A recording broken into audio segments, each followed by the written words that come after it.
Buenas noches, mi nombre es Álvaro Pava Rodríguez y con este vídeo me propongo explicarles la solución al punto número 5 del primer taller de cálculo diferencial con el profesor Gustavo Solano en la Universidad del Magdalena. En este punto partimos de la imagen de la gráfica de una función f y en base a esta debemos responder algunos interrogantes. En primer lugar, vamos a estimar el valor de f de 4. Para esto, en el eje X me voy a ubicar en X igual a 4.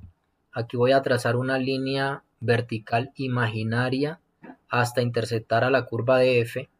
Luego trazo una línea horizontal hasta interceptar al eje Y. Y de esa manera determinamos que cuando X es 4, la función toma el valor de 4. Es decir, f de 4 es igual a 4. A continuación debemos estimar el valor de x tal que f de x es igual a menos 2. Para eso nos ubicamos en y igual a menos 2, trazamos una línea imaginaria hasta interceptar a la curva. Aquí trazamos una línea vertical imaginaria hasta el eje x y así determinamos el valor de x para el que f de x es igual a menos 2. En este caso es x igual a menos 1.5, es decir, f de menos 1.5 es igual a menos 2. Ahora debemos determinar el dominio de la función. Recordemos que el dominio es el conjunto de todas las x para las cuales la función está definida. Apreciando la gráfica podemos ver que esta está definida continuamente desde x igual a menos 6 hasta x igual a 6. Es decir, que el dominio es el intervalo desde menos 6 hasta 6. O expresado de otra forma, es el conjunto de todas las x pertenecientes a los reales, tal que menos 6 menor o igual a x menor o igual a 6. Ahora debemos determinar el rango de la función. Recordemos, el rango de una función es el conjunto de todos los valores de y que puede tomar la función. Y visualmente también lo podemos apreciar como la sombra proyectada de la curva sobre el eje Y. Apreciamos también los valores mínimos de la función, que es menos 4, y el máximo, que es 4. Estos serán los extremos del rango. Es decir, que el rango de f es el intervalo desde menos 4 hasta 4, o dicho de otra forma, el conjunto de todas las y que pertenecen a los reales, tal que menos 4 menor o igual a y menor o igual a 4. Ahora se nos pregunta en qué intervalo la función es creciente. Una función es creciente cuando al desplazarnos de izquierda a derecha, los valores que toma la función van aumentando. Si analizamos desde x igual a menos 6 hasta x igual a menos 4, la función es decreciente. Desde este punto x igual a menos 4, la función empieza a crecer sostenidamente hasta llegar a x igual a 4. Desde x igual a 4 hasta x igual a 6, la función nuevamente vuelve a decrecer. Entonces, en resumen, la función es creciente en el intervalo de x igual a menos 4 hasta x igual a 4. A continuación nos preguntan, ¿es f 1 a 1? Bueno, una función es 1 a 1 cuando cada elemento del rango corresponde a un único elemento del dominio. O aplicando la prueba de la línea horizontal, esta nos dice que cada línea horizontal no puede cortar a la curva en más de un punto para que ésta sea 1 a 1. Entonces, por ejemplo, si dibujamos la línea recta y igual a 3, vemos que esta intercepta la curva en dos puntos diferentes. Por lo tanto, concluimos que la función no es 1 a 1. Y por último nos preguntan, ¿es f par, impar o ninguna? Para que una función sea par, la gráfica de esta función debe ser simétrica respecto al eje Y no es el caso. Pero vemos que la gráfica tiene simetría respecto al origen. Y esta es una condición necesaria para que la función sea considerada impar. Además, tomemos el ejemplo de f de 4 igual a 4. La teoría nos dice que para que una función sea impar, Cuando evaluamos a f en menos x, esta debe ser igual a menos f de x. Entonces, si evaluamos f en menos 4, tenemos que es igual a menos 4. Entonces, analizando, vemos que se está cumpliendo la condición de que f de menos x es igual a menos f de x. Por esto y por la simetría respecto al origen, podemos concluir que la función es impar. Muchas gracias. Buenas tardes, profesor. Buenas tardes, compañeros. Mi nombre es Francisco Javier Pava Rodríguez y les voy a hablar un poco acerca del ejercicio número 6 del taller planteado, el cual nos presenta la fórmula de una masa con velocidad según la teoría de la relatividad de Einstein.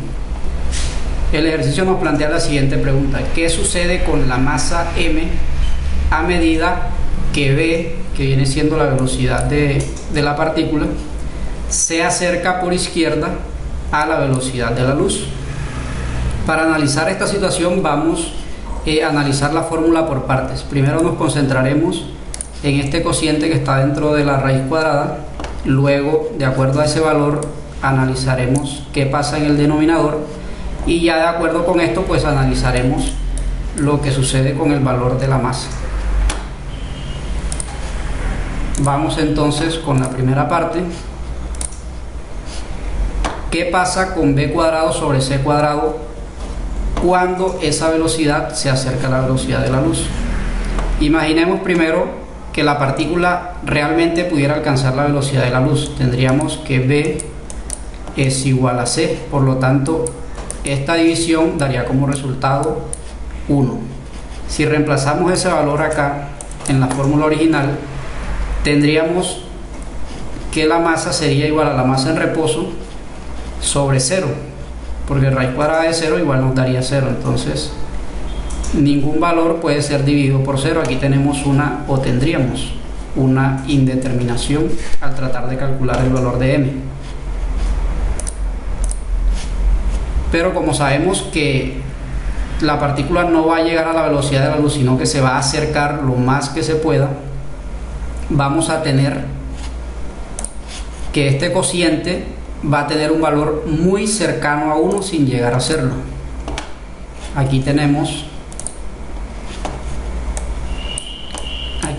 este valor donde los decimales van a ser infinitos. Ahora bien, ya teniendo este valor de este cociente, analicemos qué pasa con todo el denominador. Reemplazamos el valor acá en la fórmula y esto nos va a dar como resultado un número muy cercano a 0 sin llegar a ser 0, donde vamos a tener infinitos decimales y nos va a quedar un valor como este, 0,000 hasta infinito prácticamente, y un 1 al final. Listo. Ahora reemplazamos ese valor en la fórmula original nuevamente y nos queda que la masa relativista es igual a la masa en reposo, o a la masa de la partícula en reposo, sobre este valor tan ínfimamente pequeño como el que tenemos. Entonces ya sabemos que si este número es tan pequeño, que es lo más cercano posible a 0, entonces el valor de m, que es la masa relativista que depende de la velocidad de la partícula, tiende a infinito. ¿Sí? Esta es la razón por la que una partícula con masa no puede alcanzar la velocidad de la luz. Sería imposible mover un objeto con una masa infinita. Ahora vamos a ver un pequeño ejemplo o una pequeña ilustración con una gráfica. Aquí tenemos la gráfica de la ecuación para la masa relativista. En el eje de las X tenemos las unidades de la velocidad de la luz. O sea, este 1 representa una vez la velocidad de la luz, este 2 sería 2 veces la velocidad de la luz, y así sucesivamente. Y en el eje de las Y tenemos el valor de la masa de la partícula, ¿sí? De acuerdo a la velocidad que tenga. Entonces, digamos, cuando la velocidad es 0, el valor de la masa es, digamos, la masa original o la masa en reposo de esa partícula, o sea, una unidad de su propia masa. Y a medida que la velocidad aumenta, pues se supone que la masa va a ir aumentando. Entonces aquí tenemos un control, aquí en la parte de arriba tenemos un control de la velocidad de la partícula y vamos a observar qué pasa a medida que la velocidad aumenta. Esta es la velocidad como expresada como una fracción de la velocidad de la luz. Entonces, si yo empiezo a aumentar la velocidad, podemos ver que la masa poco a poco va incrementando. Ahora, algo muy interesante que ver aquí es el hecho de que inicialmente, aunque la barra se mueve, por lo menos aquí vamos a la mitad de la distancia de la barra, la masa prácticamente no ha cambiado mucho su valor. Pero a medida que nos acercamos a la velocidad de la luz pasa algo interesante. Aquí vamos en 0.8 por lo menos de la unidad de la velocidad de la luz, y la masa según la gráfica todavía no se ha duplicado, pero llega un punto cuando estamos muy cercanos a la velocidad de la luz que el valor de la masa se dispara hacia infinito. Esto es algo muy interesante. ¿Qué nos dice esto? Que para velocidades pequeñas en comparación con la velocidad de la luz, el cambio en la masa es tan imperceptible que es despreciable y se toma el valor de la masa como si fuera un valor constante. Entonces aquí está, podemos dejar la animación aquí en automático para ver cómo se comporta la masa con respecto a la velocidad de la partícula. Muy interesante, por cierto. Bueno, eso sería todo de mi parte. Muchas gracias, espero que les haya quedado claro y que haya sido tan entretenido como lo fue para mí preparar este video. Muchas gracias y saludos.